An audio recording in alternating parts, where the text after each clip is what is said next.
Now, what is the major ghusl or the actual ghusl, and when is it obligatory upon me?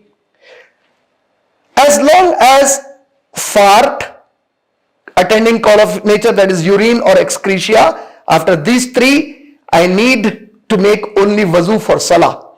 But a man, if he has gone through any sexual discharge from his body part, it becomes compulsory for him to take the major ghusl. And for the woman, there are three conditions in which major ghusl becomes obligatory upon her. One, if she has gone through sexual intercourse or sexual discharge. Then the second is after completing the menstruation cycle. And the third is after completing her postpartum bleeding, that is completing the iddat of nifas.